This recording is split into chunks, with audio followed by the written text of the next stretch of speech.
little light up. I'm gonna let it shine. And in the darkest, I'll be the brightest. No covering up, no shutting it down, no blowing it out. I'm gonna let it shine. I'm gonna let it shine. We're shining brighter than the sun. We're lighting up the world for everyone. No, we're never quitting, never done. We're only getting brighter and brighter. So raise one hand high, throw your light in the sky. We're gonna keep it shining forever. Oh, it's brightest when we're shining together. This little light up. I'm gonna let it shine.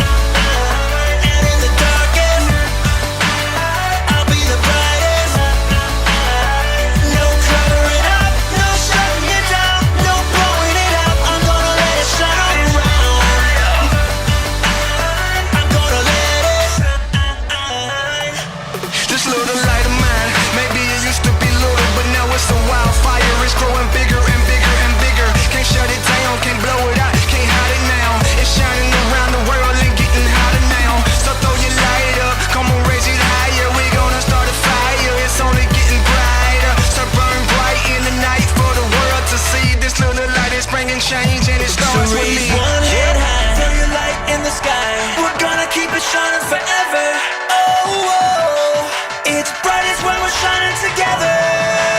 This little light up. I'm gonna let it shine. And in the darkest, I'll be the brightest. No covering up, no shutting it down, no blowing it out. I'm gonna let it shine. I'm gonna let it shine. This little light up. I'm gonna let it shine. And in the darkest, I'll be the brightest. No covering up, no shutting it down, no blowing it out. I'm gonna let it shine. I'm gonna let it shine.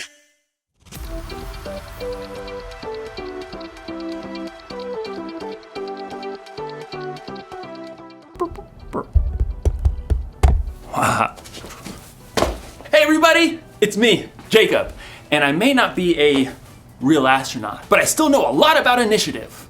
Initiative is seeing what needs to be done and doing it. So, it's doing what needs to be done, yes, but first you have to see what needs to be done. You have to look for the needs around you. They know all about this in space travel. Let's say, for instance, they decide to go from the Earth to the moon. They don't just get in their rockets, strap themselves in, and take off. No. Hey phone, how do I get to the moon? No. They spend months, even years, planning for every trip. They prepare for things that might go wrong and have backup plans in place to help protect them.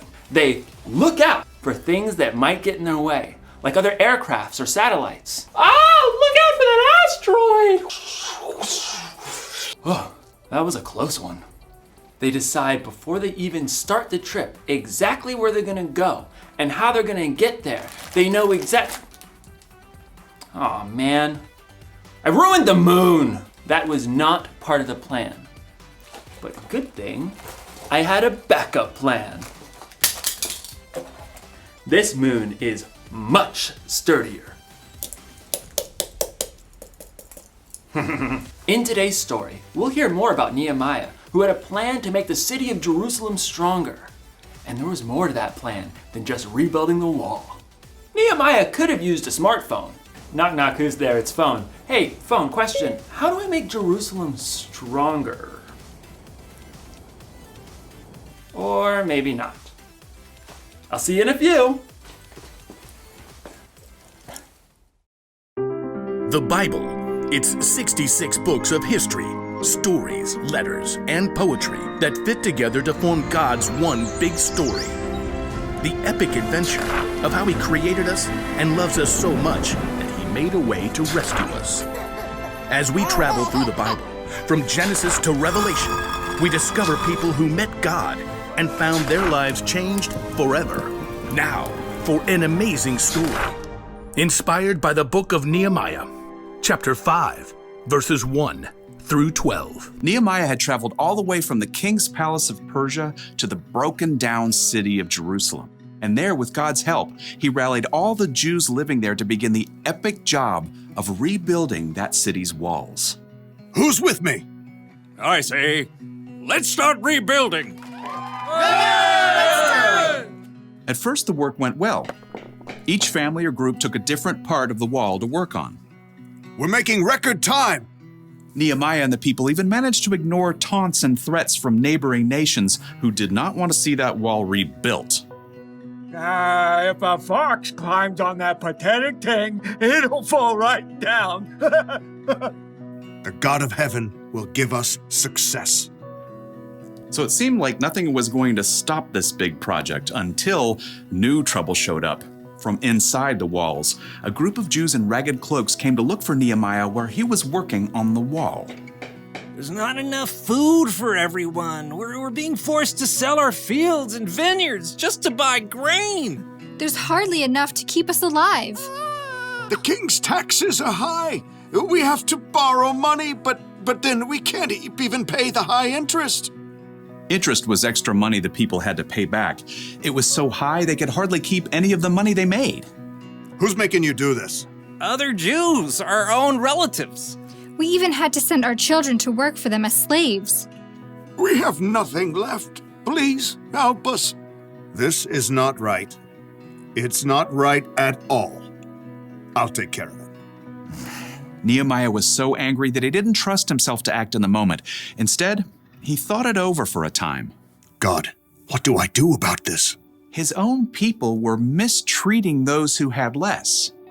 Nehemiah took this so seriously, he stopped work on the wall to call together the Jewish nobles and officials. What's this all about? Better be good. Making us lose all this work time. It's not good. It's bad. You're charging your own people interest. It's not like it's that much. I mean, we can't loan money for free, right? Do you have to ask me this?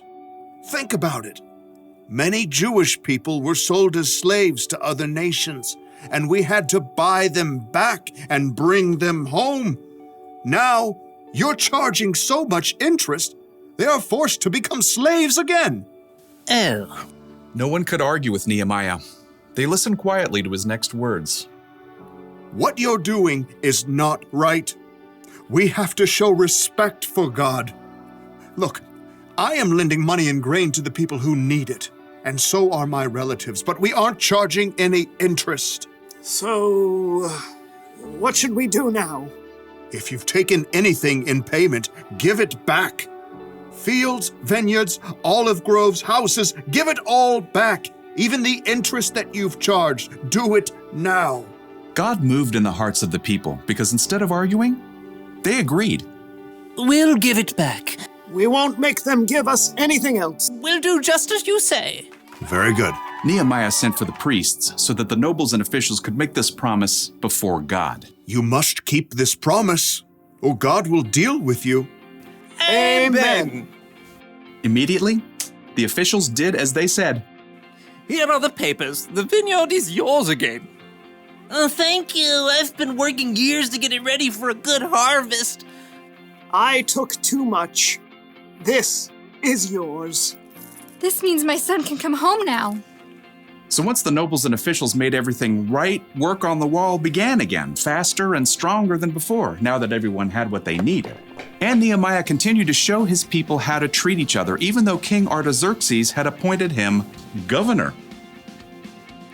You know, all the other governors made the people pay them silver and give them lots of food and stuff, even land. That's too heavy a load to put on the people. Instead, Nehemiah dedicated himself to working on the wall. In fact, he even invited 150 people to eat food at his own table. Throughout his life, he always looked for ways to treat people fairly and make things right.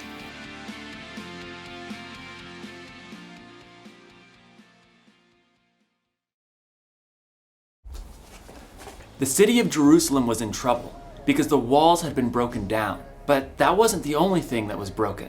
Nehemiah looked, and saw that some of his people were being treated unfairly because they were poor, and he did something about it. He stood up for them and worked to make things more fair. Initiative starts with seeing what needs to be done, and more often than not, it starts with seeing who needs to be helped and what needs to be made right.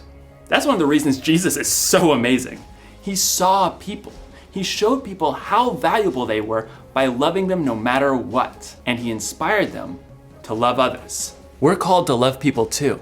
We should stand up for people who are being treated unfairly because of the way they look, or where they're from, or how much money they have, or what they believe in. If you've ever been treated unfairly, then you know how it feels. It's not good, but maybe you also know how it feels when someone stands up for you, when someone's on your side. Standing up for people is one way we can make things more fair.